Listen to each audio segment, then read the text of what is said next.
Okay. Good morning, everybody, and welcome to this session on energy transition and transformation at the 6th AIEE Energy Conference. My name is Anna Creti. I'm professor of economics at Paris Dauphine University, and I'm chairing this session where we will have 3 presentations, 2 of them related to the chemical sector and another one perhaps upstream on the same problem, but on hydrogen. So let's start. I think that Linda is the first speaker. So the floor is yours, Linda. Thank you very much. Let me share my screen.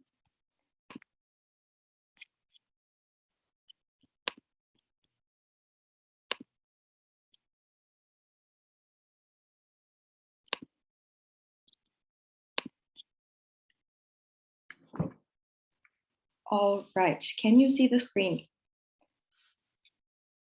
All right. Okay, so my topic today. Linda, sorry to interrupt. It is not in full screen mode. Mm-hmm.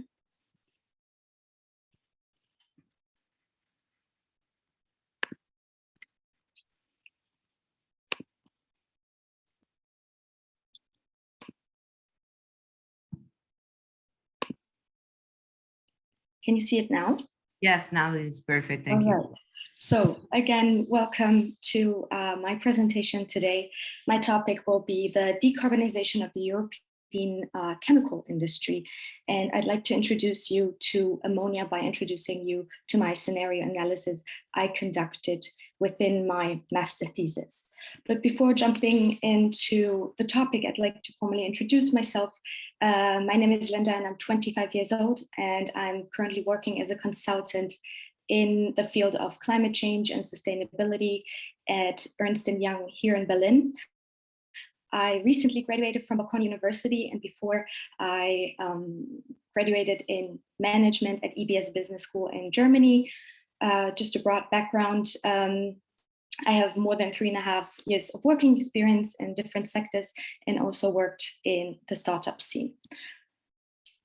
Before getting to the content, I'd like to engage with you and via the chat and ask you the question, do you believe we can still limit global warming to the 1.5 degree?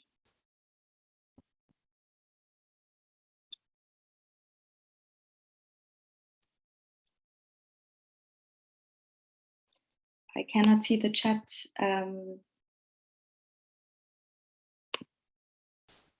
Yes. Anyone else? Says yes. I'm a little bit less optimistic. Mm-hmm. Anyone else? Let's try it. Okay. I think I agree with Clement. Okay, then let's move on to the topic.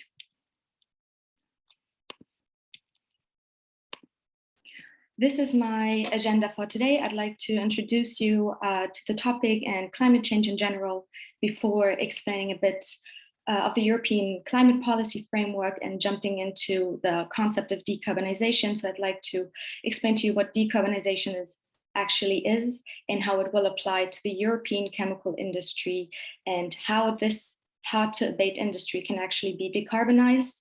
And in point number 6, I'd like to show you the scenario analysis I conducted on the chemical building block of ammonia. So how does this topic have any global relevance? It does have global relevance because we can see from the latest IPCC report that Earth's average surface temperature is projected to hit the 1.5 degree threshold that we defined on a global level already in 2030. And Europe is responding by launching several legislations to get ahead and to mandate at every sector and for most of the hard to abate sectors to reduce their emissions. Yet, despite these legislations and all the behavioral changes that this has induced, global population still consumes much more than the planet can carry. And this is what we can see here on the right-hand side in the periodic table. We can see that more than 60 out of 120 elements will face depletion within the coming years.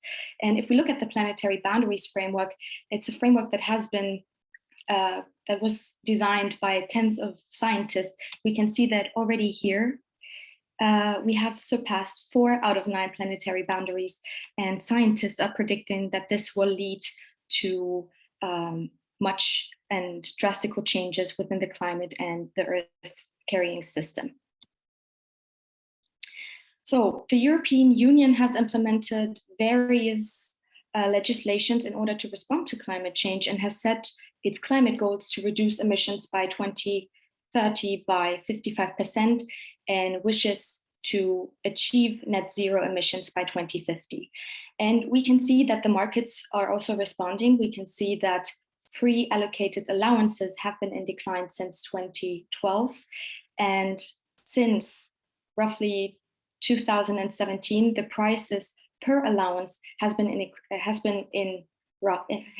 risen and has reached a new peak this year with reaching 50 euros. But before diving any deeper, I would like to answer the question what decarbonization actually is. And it does not imply no emissions, but rather net zero emissions. The Mercator Research Institute calculated that with constant annual emissions around 42 gigatons per year, we will exhaust the carbon budget in roughly 7 years. And this has also been aligned with the recent IPCC report. And what has been driving decarbonization in the past and what will continue to drive decarbonization also in the future are these 4 points that you can see here. So customer, employee, and community, as well as investor pressure are driving decarbonization, but also the legislations by policymakers and any other regulations are putting even more pressure on companies, and innovation and technology are allowing companies and states to perform and reach these goals that they have set. However, decarbonization is also facing several challenges because it is the first energy transition away from carbon, and we need to transition the whole economy. And the main decarbonization challenge is seen in the hard-to-abate sector. If we look at the chart here on the upper right, we can see that most emissions are generated by only 5 sectors. So the hard-to-abate sectors, to give you a few examples, are the plastic, aluminum, chemical, cement, and iron or steel industry, and they are responsible for most of the emissions. But why are they harder to mitigate? They have highly integrated and long facility and product lifetimes with above 50 years, and they need high pressure and high temperatures and therefore high energy to produce their goods. And as most of these most of these products are highly commoditized to trade, they have also high trade exposure and are relatively cost sensitive. But in order to understand how these sectors can actually be decarbonized, we need to gain an understanding which technologies could help them to decarbonize and how these technologies gain market share. And we have seen several technology transitions in the past, but what is remarkable is that we have much less time left. So in order to advance low carbon transitions and technologies, we need to understand how these technologies actually transition in order to analyze how we can actually increase the time to market. So we can see here on the lower right-hand side that we have 3 technology transition phases. We have the emergence phase, the diffusion phase, and the reconfiguration phase. And I'd like to ask you another question.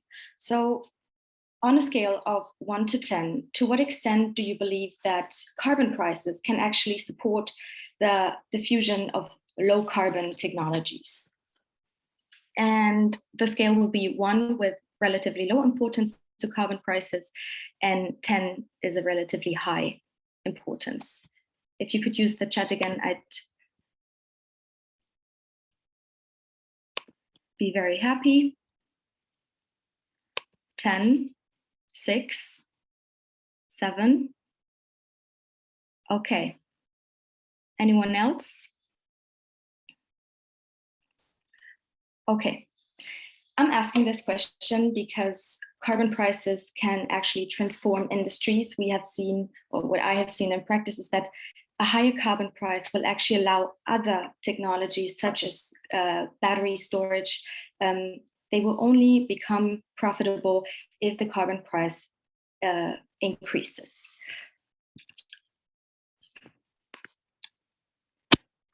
Okay, so looking at the current energy or low carbon transitions and the three technology transition phases, we can see that most of the hard to abate sectors are still within the very first phase of the technology transition stage. And throughout my master thesis, I have concluded 7 options that the hard to abate industries could use in order to reduce their emissions. So that could be demand side measures by increasing circularity, increasing energy efficiency, replacing fossil fuels with renewable energy, using hydrogen as a feedstock or also biomass. And another very important technology is the carbon capture and storage.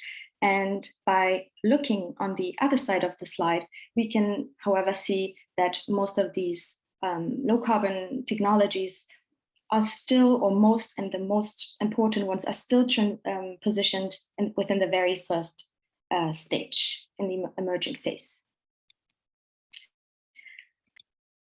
Let's get to the chemical industry. So the chemical industry is one of the biggest global industries and has over 7 million employees and 3 trillion of sales. It produces a range of products and is regarded as the 3rd largest industrial emitter. And this can also be seen by the consumption of crude oil or even natural gas. So the chemical industry alone uses 8% of natural gas and 2% of coal. It has 5 chemical building blocks.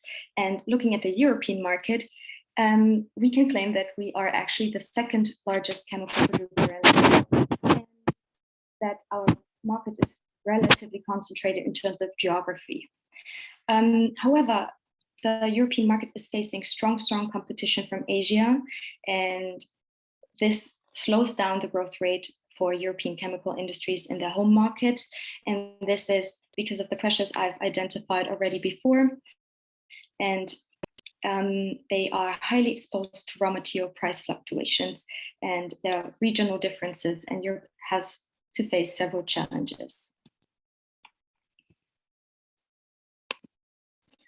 So when looking at the energy consumption and the greenhouse gas emissions, we can see in both cases that the chemical industry was able to decrease the energy consumption by -24%, and the greenhouse emissions as well by more than 50%.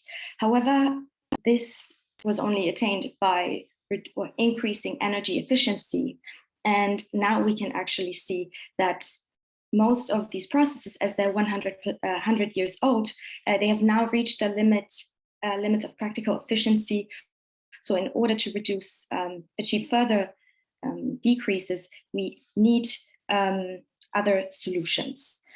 And I'd like to ask you another question here. So how much do you believe how much of the global emissions is a single chemical, so ammonia, responsible for? If you could use the chat again.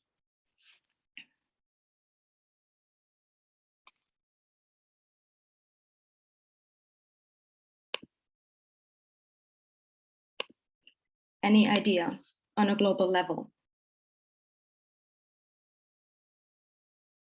Yes, you are absolutely correct. It is C. And this is something that surprised me in the first place because it's only one chemical. So let's move on to introducing you to my favorite chemical, ammonia. And ammonia is a very particular chemical. It is produced by the Haber-Bosch process and needs high pressure and high temperatures in order to be produced. Europe can claim 12% of the market share, And looking into the future, we can see that ammonia is projected to have a CAGR of 2% per year. Most of the production costs for ammonia relate to the use of natural gas.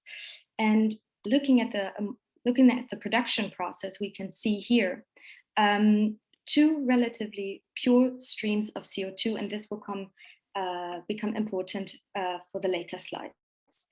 So looking at the right side of the slide, we can see that per ton of ammonia, chemical companies emit 1.8 tons of CO2, and this relates to the question I've been asking before. But the good news is that there's not only natural gas or oil or coal that can be used as a feedstock, but they can also, electrolysis is also a very promising option. I'd like to dive deeper into ammonia and its promising solution for decarbonizing the shipping industry. And you might question, why not hydrogen? And I can definitely give you an answer. Because hydrogen needs very, very cold storage temperatures. Ammonia could be a better solution, and it also has a higher volumetric density.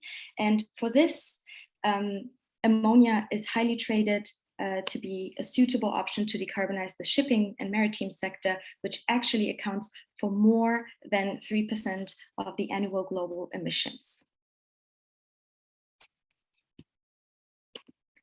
So how could this chemical be less greenhouse gas intensive? I have identified two decarbonization options. The first one would be installing CCU or CCS units on the plant and create blue ammonia. Green ammonia would have electrolyzers to be installed on the sites. So let's get to the scenario analysis I conducted, and I wanted to investigate how decarbonizing ammonia will actually lead to energy savings and greenhouse gas emission reductions in the Scope 1 and Scope 2 emissions. And I wanted to assess how these decarbonization effects will increase or decrease the fuel expenses, the electricity expenses, the carbon expenses. And I performed the analysis on a country level, and I looked in particular at France, Germany, and Italy. I have explained to you why I chose ammonia. It's because of the high emissions and the global energy demand, and it has a promising market ahead with decarbonizing the maritime sector. So I conducted 3 scenarios. The scenario number 1 is the business as usual, where brown ammonia is produced until 2050.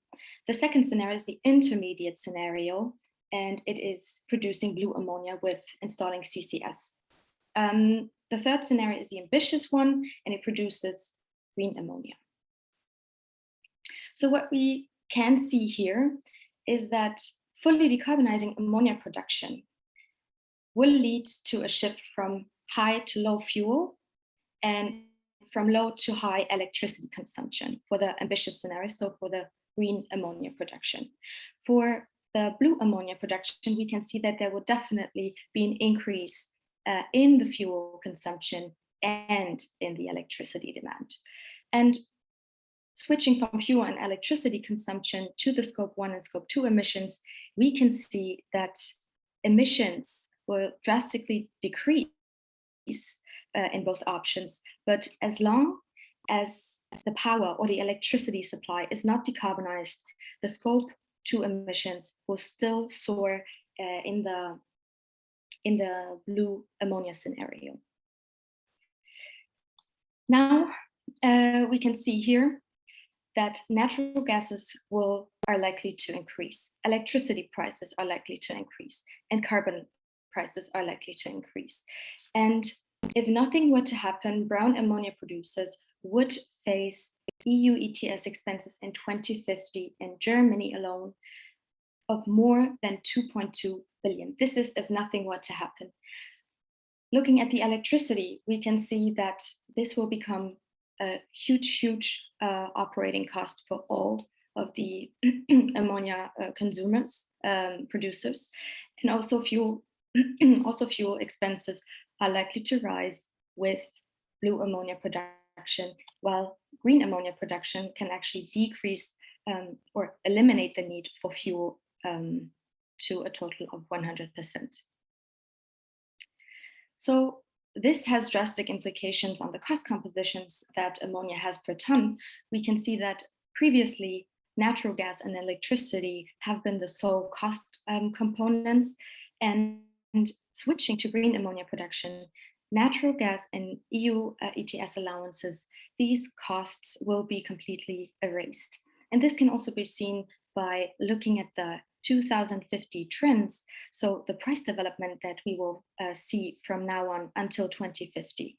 And we can see for brown ammonia, the production cost per ton of ammonia produced was 55.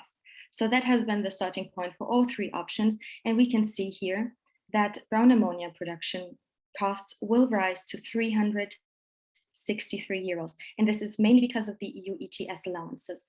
Looking at blue ammonia, we can see that the price will almost double.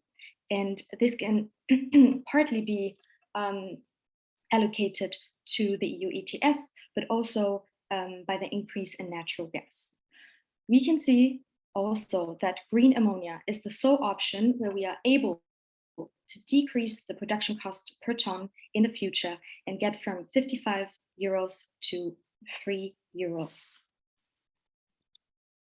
So let me conclude. In order to halt climate change, we need to get to net zero emissions as soon as possible. And we can see that for the hard to abate or the energy intensive industries, decarbonization is a huge impediment. But we have seen throughout the presentation that decarbonization is possible, and that one strategy for the chemical industry could be related to decarbonizing the core building blocks such as ammonia. The 4 decarbonization routes are recycling, installing CCUS, looking for alternative heat sources, or looking for different ways of producing the chemical. We have seen in the scenario analysis that green ammonia is much cheaper and also cleaner, and that blue ammonia is actually not a viable temporary option. So it doesn't make sense to first invest into blue ammonia production and then into green ammonia production. So if we look at this, we can see that producing green ammonia and allowing the maritime shipping sector to reduce its emissions, we can see that green ammonia is only one investment cycle away. However, we need zero carbon electricity in order for this to work. And we also need good policy frameworks and inter and intra-industry collaboration to overcome the remaining hurdles. And I'd like to conclude with a quote from Albert Einstein. We cannot solve our problems with the same thinking we used when we created them. Thank you. Thank you very much, Linda, for reminding that maybe we have to abandon some already known path and to start thinking about revolutions and not only transition. Any questions? Yes, I'd be happy to answer your questions. So I've got some questions actually. So yes. Thanks a lot for the presentation. It was very interesting. I'm just wondering on the slide 38, where you show the difference in terms of production cost, if that was like levelized cost of ammonia productions, where you also account for the difference in terms of investments, or this was just production costs. And if so, do you know what would be the difference in terms of investments requirement? I guess for the brown ammonia, it should be almost zero because it's already there, but for green ammonia, for example. Yes, that's a very good question. And I'm actually asking this myself, as it's been very, very hard to find CapEx prices for electrolyzers or even for the CCS and CCU units. And this is also what I'm currently trying in my job, is gathering within a study all these prices for CCS units and electrolyzers. And it's very, very hard to get this data. also with respect to future after the technology has been scaled. But looking at this cost composition, I was only analyzing the direct variable production costs. So the OPEX, CAPEX would definitely be another chapter. I would love to work on this in the future, but data availability is quite low at the moment. Okay. I have a related question or curiosity, maybe before Clément goes on with the other question he want to ask. In your presentation, there's no reference to the industrial organization of the sector. So, who are the players? There are various, but it's. I mean, the players on a regulatory level maybe are definitely the European Union and all the different regulators. Then there is the European Chemical Association that comes into play. Then on a global level, we have also a chemical association. So there are various associations for different kinds of chemicals. So we have the petrochemicals, we have the basic chemicals, and they all together form the market and see where it's going. Does that answer your question? So there are various associations and also the regulatory bodies in Europe are of high importance for the future market field. Thank you. So I would have another more technical questions, maybe just for the green ammonia. So I think you've considered hydrogen typically Yes. from electrolyzers. I'm just wondering if there would be also opportunities with biomethane, biogas, and all of this. And if also, I don't know if, yeah, no, that would be it. Just using biomethane rather than green hydrogen would also work for ammonia production. It would, but it would still not lead to zero emissions. And my goal was to find a solution that reaches zero scope 1 emissions. And I mean, we can see here that bioenergy is definitely important in the future, but green or the electrolyzers allows for most of the emission reductions.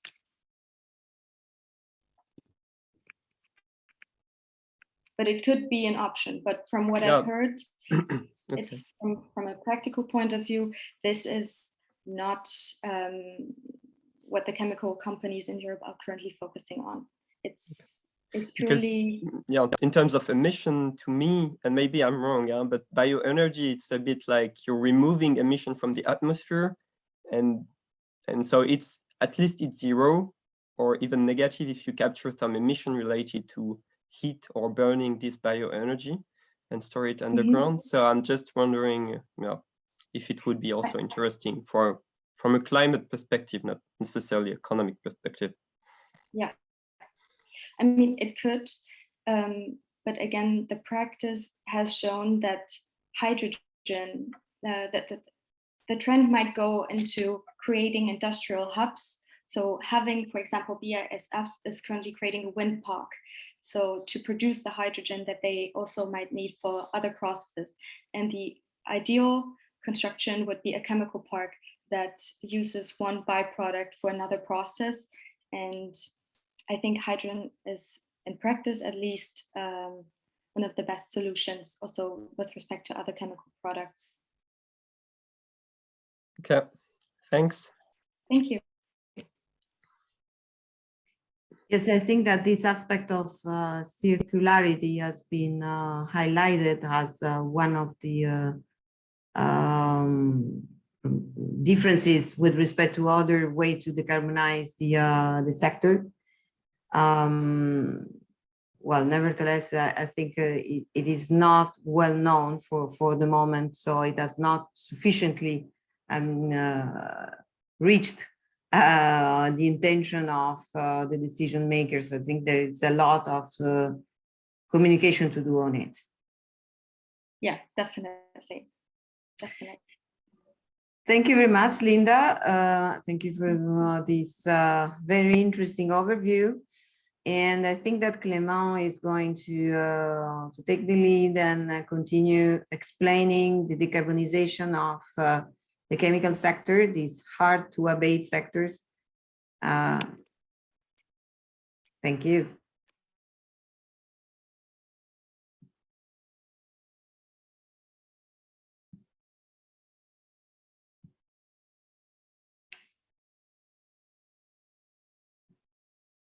Can you see my screen?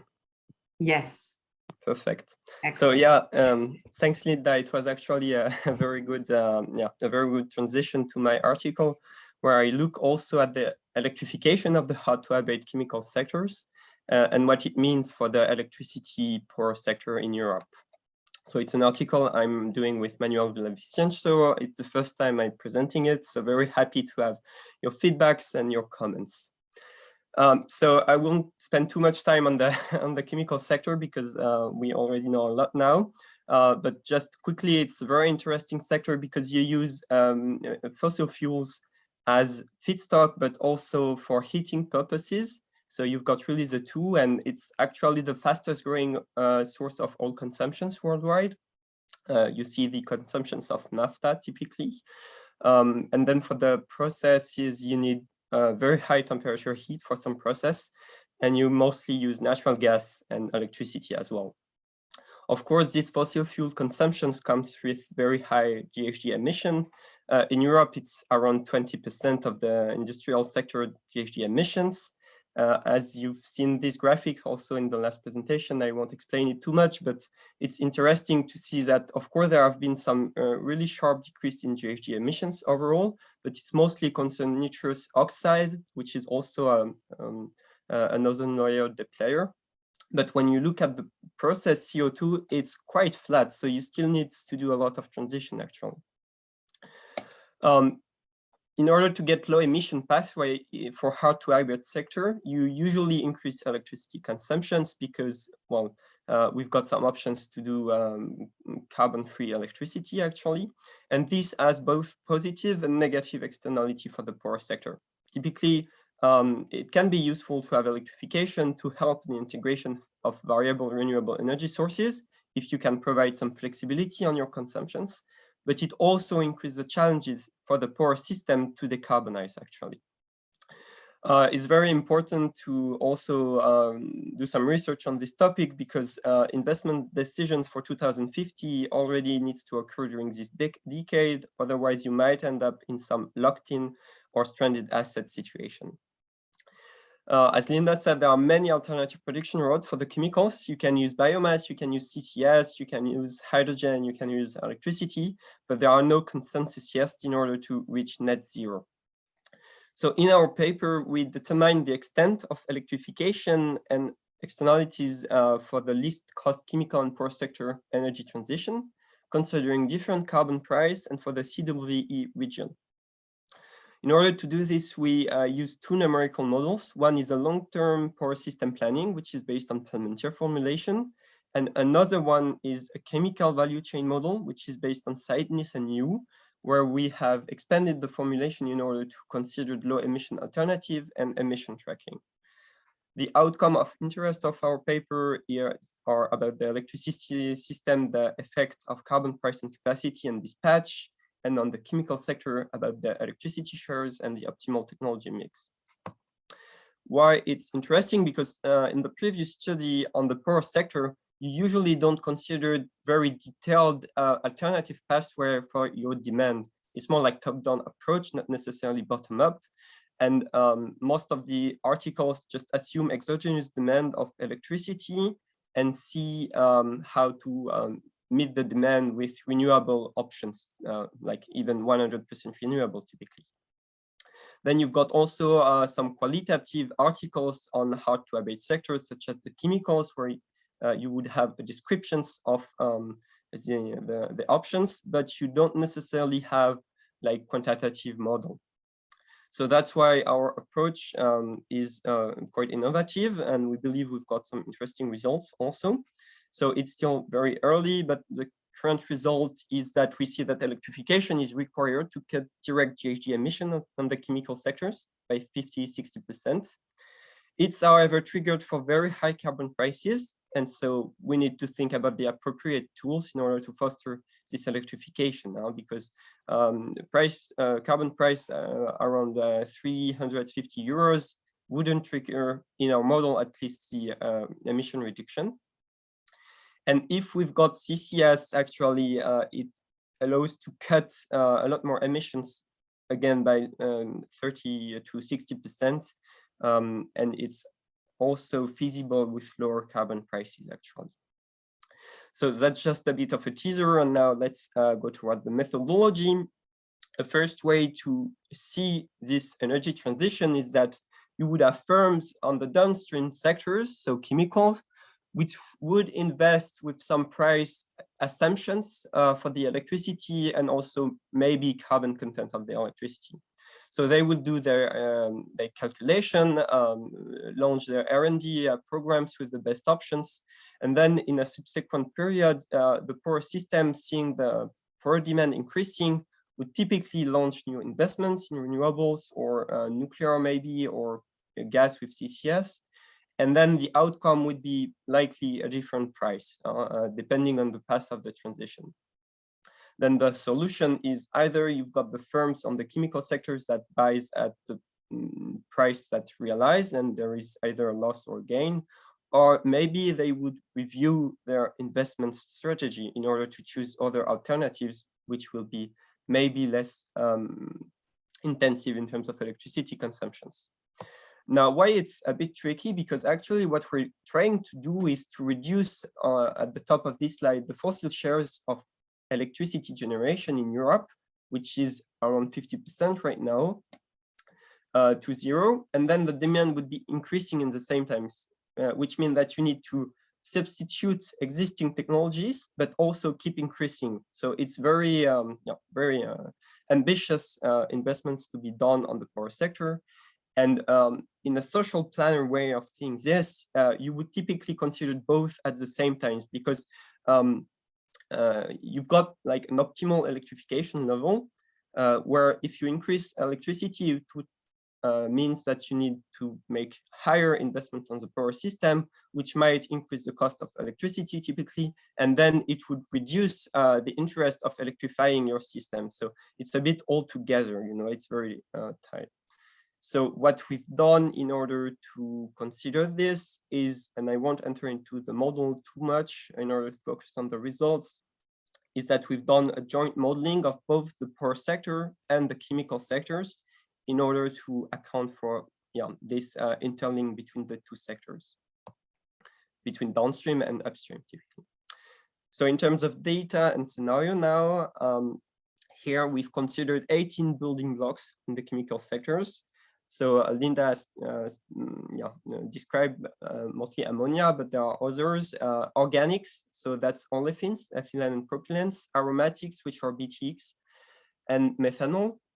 Then in terms of inorganics, we've considered ammonia, hydrogen, and chlorine. And then we've considered all the polymers, plastic polymers, because it's also very important and the demand is rather increasing than decreasing. So it's polyethylene, polypropylene, polystyrene, PVC, and PET. And we've considered the intermediates in order to get to those polymers. All the rest is just aggregated, and we won't discuss it too much today. So just to give you a quick overview of what the chemical sector looks like, it's this big stanky diagram, which is from Levy. And on the left, you see the fossil fuel feedstock that are being used. So that's coal, that's natural gas, that's LPG. And then you've got our building blocks like ammonia, ethylene, propylene, BTX, aromatics. And then it's all interlinked. You use them to produce PVC, styrene, and so on and so on. And then you've got all downstream, which is really what you see around you all the time, both for the cars, for plastic bags, and so on and so on. And also a big chunk of this is fertilizer that is used for the agriculture. So just if you look at what we've considered in our model, it looks like this. So everything that is not in the red box has been considered quite detailedly with low carbon alternatives also. So we've considered 18 technologies of alternatives, both in terms of capex, variable costs, energy consumptions, and GHG emissions, and all the rest is just aggregated and not detailed. So in terms of scenario now for the electricity sectors, we've considered a brownfield scenario from 2019 to 2050. We've considered bonded capacity for nuclear and coal power plants based on existing phase-out policies. We've considered dynamic constraint in order to just say to the model, okay, you can't grow more than 30% from one year to another on a particular type of energy. And this is also quite important to capture the path of the transition that is required in order to fulfill net zero. Time series are provided by ENSOE and open power system data. And then on the chemical sector, we've got quite the same approach. So a brownfield scenario from 2019 to 2015. We've also considered maximum deployment rates for the new technologies and also substitution rate of the existing technology. And yeah, as I've said, 18 low carbon technology have been considered, and we've considered CCS as a sensitivity to see how important it is. On the right, you can quickly see a map of the chemical facilities in Europe. So I've excluded pharmaceutical. It's just the 18 building blocks we're interested in. And so highlighted in orange, it's the CWE region typically. So it's not all of the chemical facilities in Europe that we're considering in our scope, but it's already a big chunk of it. And in order to be able to just solve the model, we've considered the CWE region as a copper plate for the electricity sectors. And we've basically sum up all the facilities by their technology type, let's say. So if it's a steam cracker, if it's taking natural gas or naphtha as an input, and so on and so on. And then for the carbon price, we've considered 6 different scenarios. With our like baseline assumption is trajectory 3, where we end up at 350 euros. We've considered lower trajectory, including a trajectory where we kept carbon price at 50 euros for the whole period, but then also more extreme cases, I would say, where electricity carbon price would really increase a lot. So now let's go toward the first results that we have first on the electricity system. So here I present the generation mix for 5 trajectories, typically. So on the left, you can see the trajectory where you don't have any carbon prices, and because you remove also lots of nuclear power, actually, you would end up with a lot of natural gas power plants if you don't have the policies that forbid it or make it uncompetitive. And then the higher you move to the right, the higher the carbon price is. And so you can see there is a first switch that you would transform all of your natural gas with CCS. It's actually quite efficient because we assume a carbon capture rate of 90%, which means that you're very less exposed to the to the carbon price, only 10% of a natural gas facility. And of course, it's something that is not dependent of the weather typically. So it makes it quite a good option from the model perspective, at least. And so the more the carbon price is expensive, the less it's interesting to stick with natural gas, even with CCS. And so the more you deploy your offshore. So here it's offshore. It's a bit close in terms of color of hydro, but that's offshore. Your onshore capacity and your PV. What we see is also that the generation is increasing, and that's because of the chemical sector electrification. So plus 11% in the power demand in the end. And this we will dig in a minute, but let's take the time also to have a look at the evolution of the carbon intensity of the electricity production. So I will start with this graphic on the bottom left for each trajectory. So of course, for the first one, as you phase out nuclear power and that you mostly use natural gas without CCS, carbon intensity tends to increase. So that's the first results. And then for the other trajectory, you rather have a decreasing carbon intensity of the electricity productions. Interesting point is that we've got like a bump in 2040 because in the assumptions, we've got a decrease of the nuclear power that you mostly replace with natural gas and CCS, which means that you would have increasing emission in the end. Because you can't scale fast enough your renewables typically. But then the higher the carbon price is, the less the bump is pronounced because you tend to replace those with renewables and not with CCS. On the right, you've got carbon intensity of the electricity mix versus carbon prices. So here it's a logarithmic scale. And also we can see that there is kind of an asymptotic effect because, well, we can't reach zero because we don't consider BECCS typically, which would be provide like negative emission. Maybe it's a way forward also. But still, even with the difference between T5 and T6 in 2050 is still quite impressive because you still have a drop of 36% of the emissions from 12 grams of CO2 per kilowatt hours to 7 grams of CO2 per kilowatt hours. There are many rationale why we don't scale fast enough renewable. It's not necessarily about the economics, but it's also because of not in my backyard effects. We already see in France that we are not following the objective in terms of renewable installation. So we can discuss about the dynamic rates I've implemented, but that's also a way forward for our research paper. Now, in terms of the chemical sector, what we see is that we've got carbon price that is effective to incentivize electrifications, but actually it only happens in the last T5 and T6, which, if you remember, is the most extreme carbon prices. So yeah. It's indeed quite intensive in terms of capex, some options such as electrified crackers. And the heat, you have like a competition a bit between hydrogen heat and electrified heat that are very sensitive actually.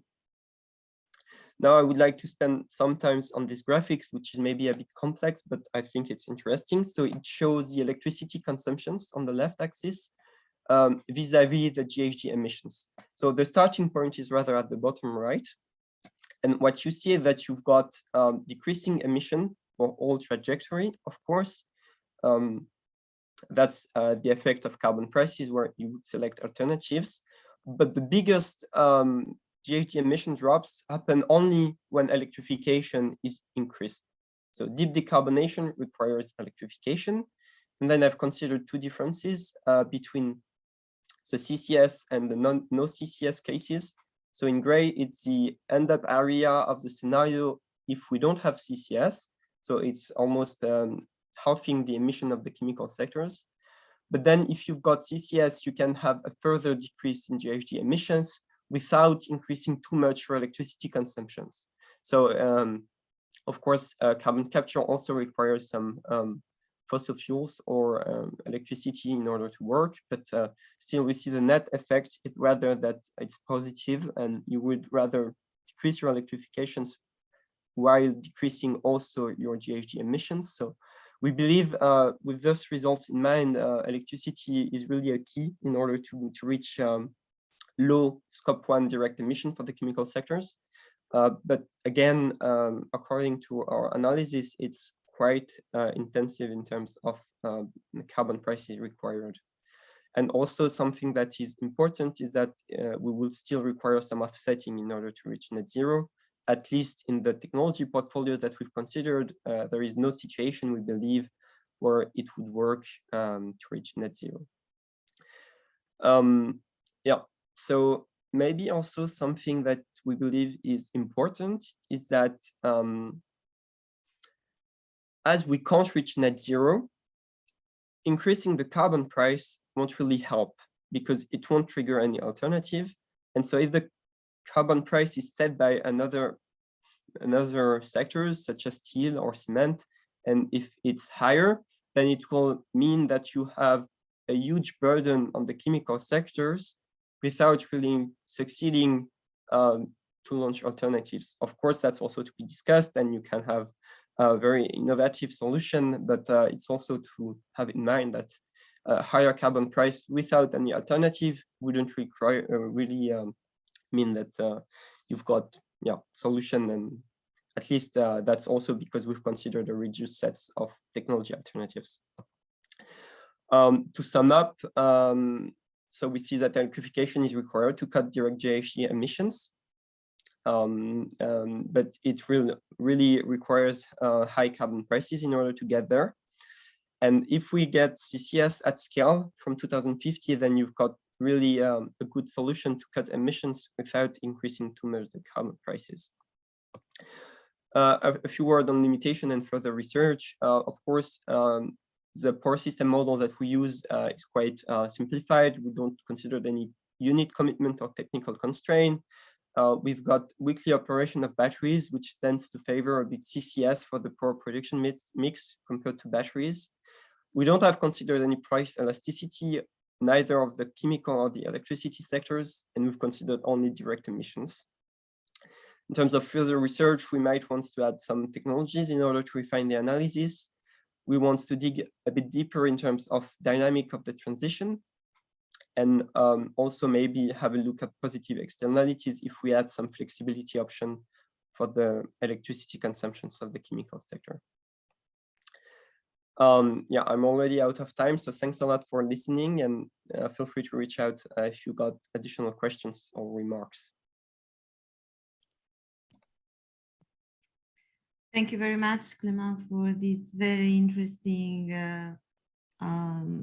I think that it remains a scenario because I mean we don't know exactly how we are going to embrace some of the options you have listed. Yeah.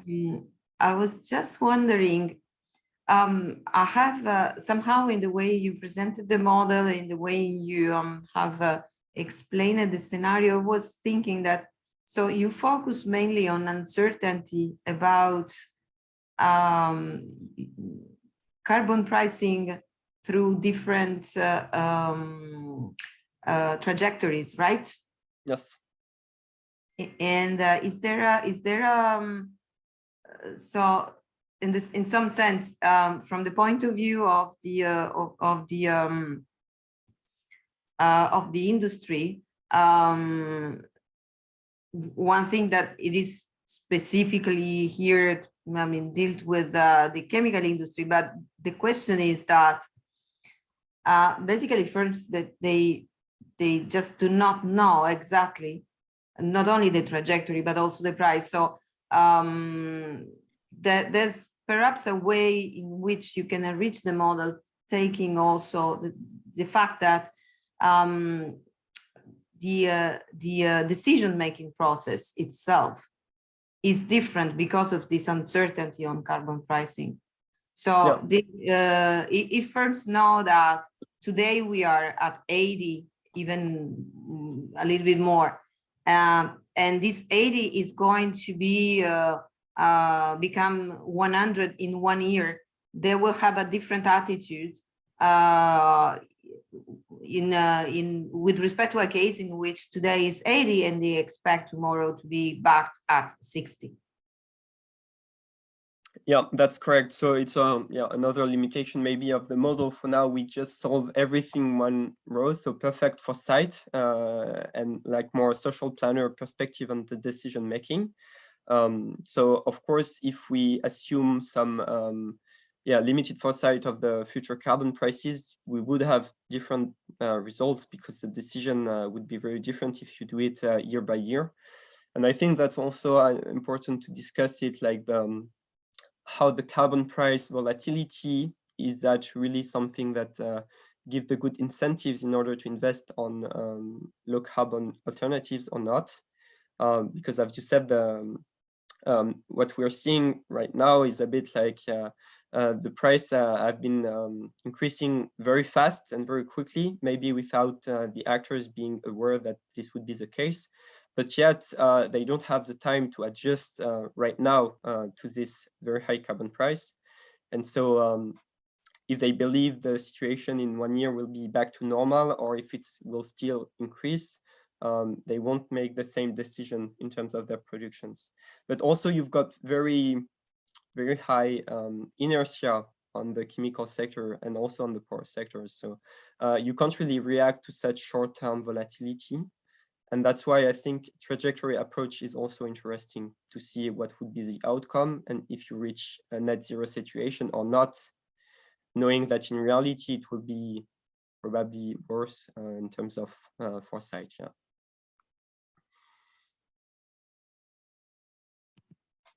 Thank you very much. Any other questions or remarks? Yes. Maybe Linda. I have several, yes. So I'd like to give back the question you asked me. Have you stumbled across any like capex for one electrolyzer? Do you have an idea on how expensive they might be, or? Yeah. So for maybe I can go to these slides. It's all the technology that we've considered for the chemical sectors by product, basically. So for ammonia, actually, we've considered only, as you've done it, ammonia from climate-friendly hydrogen. So it's either blue or green.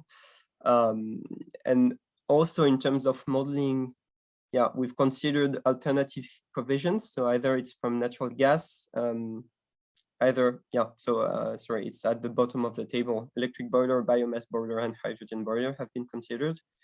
And we've considered also CCS. And for all of those technology, we've got, so of course, also for hydrogen, we've got, so maybe I've missed it here, but we've got, oh no, it's here. We've got alkaline electrolysis, methane pyrolysis, and blue hydrogen via ATR. And we've considered the three of those. So we've got some CapEx figures. And so all of those comes from the literature, actually. So of course, I don't have all the article in mind for each reference, but yeah, I've got some CapEx figures for CCS, for electrolyzers, for all of this. Also energy consumptions, electricity consumption for all alternatives, and GHG emission, scope 1, maybe even 2 and 3. Okay, thank you. And I think at the beginning of your presentation, you had a map that showed like the different brown fields, and I couldn't count them all, but do you have a guess, or do you have it in mind how many electrolyzers we are speaking about in Europe?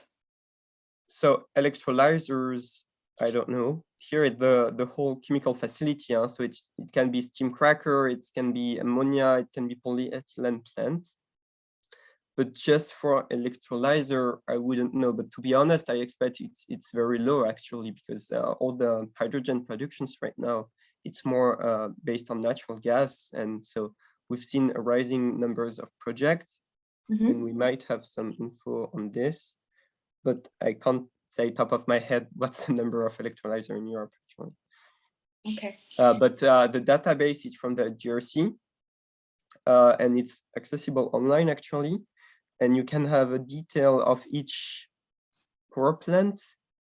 So maybe not the technology, I'm unsure, but yeah, I think there are quite a few details. So I would recommend you to go check this reference, and I can send you the link by email afterwards, or we can liaise if you want to have the reference.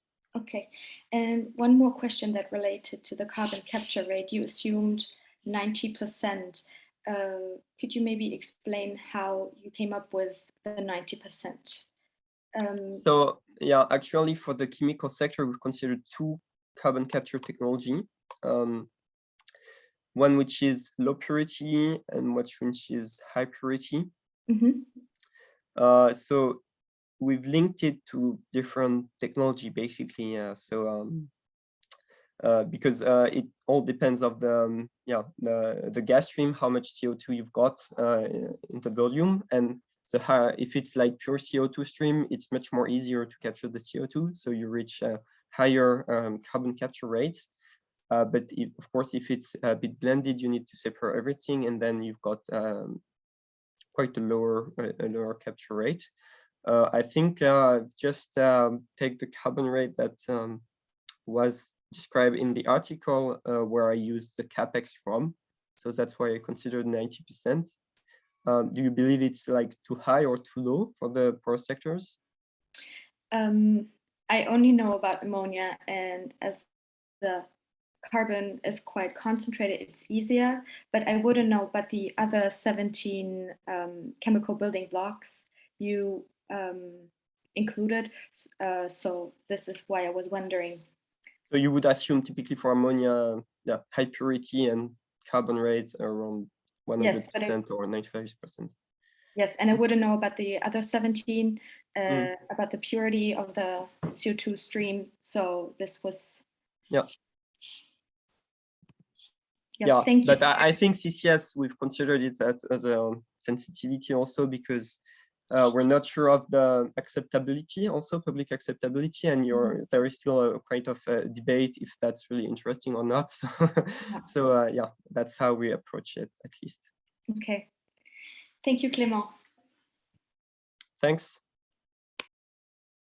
Thank you very much for this overall discussion on a sector that definitely now we know better, thanks to your presentations.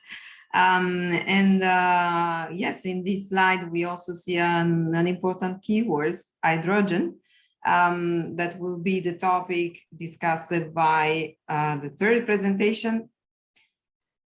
Mohammad Hassan is going to talk about the transition using hydrogen in Iran. Hello again. Okay, let me just. Okay, sorry.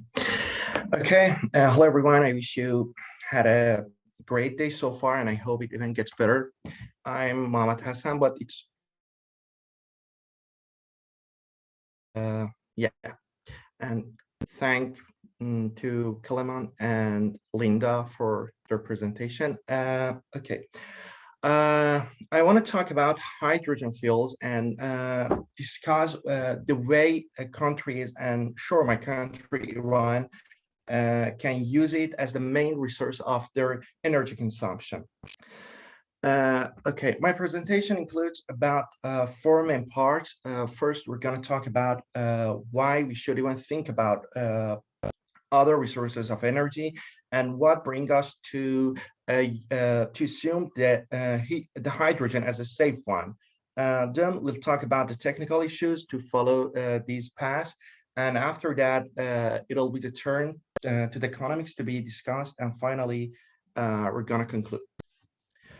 Okay, and I think all of us have heard it a lot, but I think not enough, that our fossil fuels are gonna vanish in a few years. And besides this, we all know how harmful these fuels are for the only shelter existing for us, at least so far. These fuels are not guaranteed to supply our needs like forever. So not only for the environment, but also we should take some serious actions for our energy consumption or our needs. We're gonna go a bit deeper into the hydrogen world by observing what it is and how we can have our entire world affected by using it. Now we're gonna go a bit deeper in why hydrogen. So here we can see how our primary resource changed from raw wood, and if we just take a closer look, we can observe that by increasing in the hydrogen percentage, the cleaner it gets. And the hydrogen itself could be the cleanest fuel ever. So I think now we can let it be known why we're supposed to talk about it more and more these days. So what are the advantages? As it was shown in the last slide, by increasing the purity of hydrogen, the fuel gets cleaner. So what we can understand from that, exactly hydrogen is the cleanest fuel we can get. And also what's even more interesting about hydrogen is it's completely savable, and it gives it a more magic power to be our first option to have transition to. And in the end, hydrogen is the most abundant element in the universe, as I think you know, and that's great. For that, we have it everywhere, and what's better than that, to have something, to have your fuel everywhere and around you. Now we're gonna just know what kind of hydrogen we have. As you may know, there are some different hydrogen color we use: green, blue, and gray. Green hydrogen is hydrogen that is produced using renewable energy through electrolysis. This method uses an electrical current to separate hydrogen from oxygen in water. Green hydrogen is produced by splitting water using electricity generated from low carbon sources. The majority of hydrogen produced globally in 2020, I think, is derived from fossil fuels resources, with 99% of hydrogen fuel coming from carbon-based sources. And sure, it's not green. So blue hydrogen. Okay, what's blue hydrogen? Blue hydrogen is when natural gas is split into hydrogen and CO2, or carbon dioxide, either by steam methane reforming, or SMR, or autothermal reforming, or ATR. But this CO2 is captured. CO2 is captured and then stored for going back to the field plant. As the greenhouse gases are captured, this mitigates the environmental impact on the planet. Blue hydrogen is often touted as a low carbon fuel for generating electricity and storing energy, powering cars, trucks and trains, and heating buildings. And the third one, gray hydrogen, is hydrogen produced using fossil fuels such as natural gas. Unfortunately, this accounts for roughly 95% of the hydrogen produced in the world nowadays. Gray hydrogen is the most common form and is generated from natural gas or methane through a process called steam reforming. This process generates just a small amount of emissions than black or brown hydrogen, and that's awful, which uses bituminous or lignite in the hydrogen making process. Now we are gonna know how far would head to. Okay, Japan became one of the first countries to roll out a basic hydrogen strategy in 2017, and it has since set out specific plans to become a hydrogen society. The strategy notably sought to achieve a cost parity with competing fuels such as liquefied natural gas for power generation. In 2019, we had South Korea and Australia who launched their national hydrogen program for the first time. During 2020, we even had more countries join mentioned ones in having their own national hydrogen program: Netherlands, Norway, Spain, France, Chile, and Canada. And also in the European Union, a hydrogen strategy published in July 2020 set explicit electrolyzer capacity target to 6 gigawatt and by 2024, 2024, and 40 gigawatt by 2030, as well as production target of 1 million and 10 million tons of renewable hydrogen per year for those 2 milestone years. In Iran, we have much potential to join other countries in this path, which can be about renewable resources or sources like natural gas. Due to the huge volume of natural gas resources that exist in Iran and its distribution infrastructure, as well as the proper efficiency of natural gas converters and its risk in terms of safety, natural gas can be considered as the most important primary fuel source for power plant and transportation applications. Therefore, hydrogen production from natural gas can be one of the optimal policies to introduce hydrogen to transmission units and power plants, which can be done by reducing the cost of the hydrogen production process based on the production of hydrogen from fossil fuels. So as a conclusion, and the model that we conclude in this paper, which shows that Iran can cooperate with Japan. I mentioned Japan because it's the first country to have this kind of plan. It can be any other countries or any other pioneer countries in this field. We conclude like this that Japan or any other countries can invest and transfer its technology to Iran, and Iran can develop its gas field adjacent to Persian Gulf.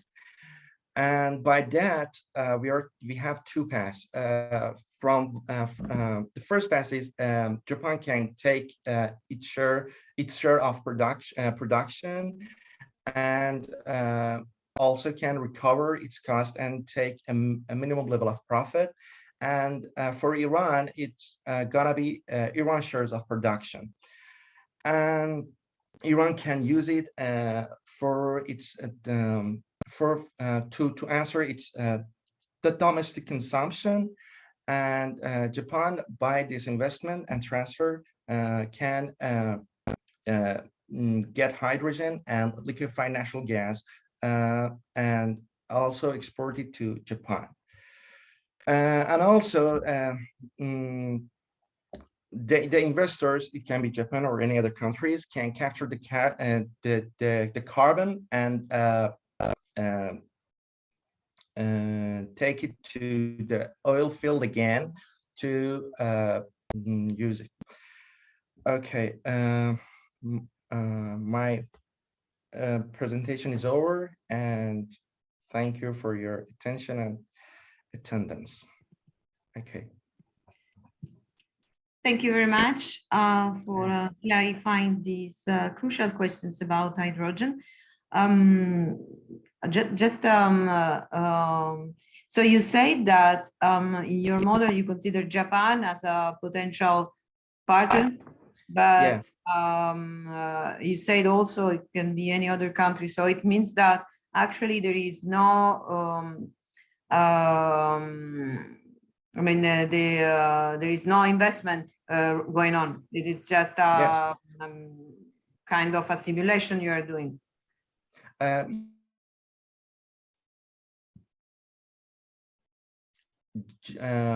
Some Japanese investors, but you know, it takes some time because you know the situation in Iran, it's kind of so sensitive and political issues. So it's really hard to have some investment here. So it takes some time to make for them to make sure that they can invest here without danger. And I think we should ensure them.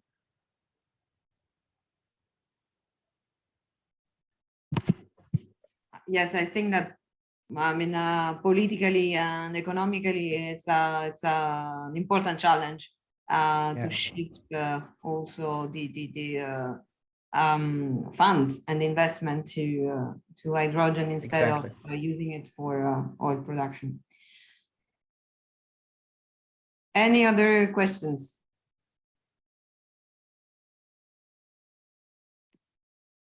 Thank you for your presentation. I have a few more questions. So, which sector do you believe to be the biggest hydrogen consumer?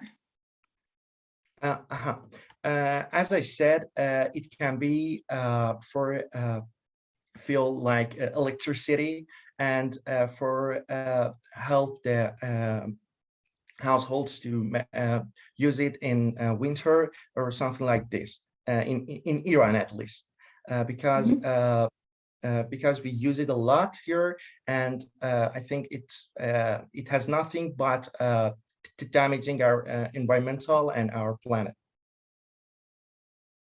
Okay, and so when do you think will hydrogen reach its peak? Like maybe in Iran, maybe in Japan, but also like globally? When I started the other countries program, they have planned to reach they're like in like 2050, but in Iran, it's I think it takes a long time to reach there, because the situation here, and I think it's not like the other countries or like European Unions or Japan. And do you think that the production of hydrogen will be concentrated to a few players, or do you think that like several players will be active within the market? Do you have any estimates on that? I think as we've been working on it. It seems that some main actors, there are some main actors in this field that have the most percentage of this game. But I think it can be derived between some countries, but I think 2 or 3 countries can be the main actors in this field. Okay, and you said that the peak might be in 2050. Don't you think that might be a little bit too late? Also, with respect, we've been talking about a lot about the chemical industry, and 2050 would be probably too late for the chemical industry, but also for the planet. What also about affordability? Like, how do you see the prices? How would the price evolve over time? Okay, we're working on it, but with my supervisor. But I think if we would be a little bit realistic, it's not a thing that we see in practice. Countries like they resist to accept to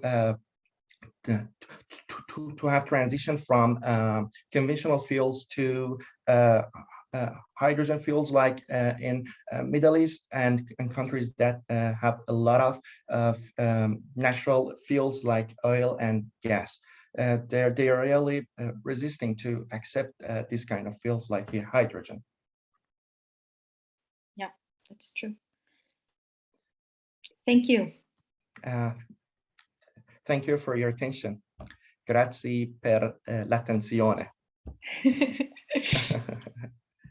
Grazie.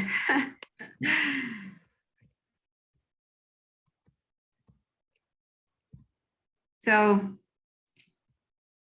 if there are no other questions,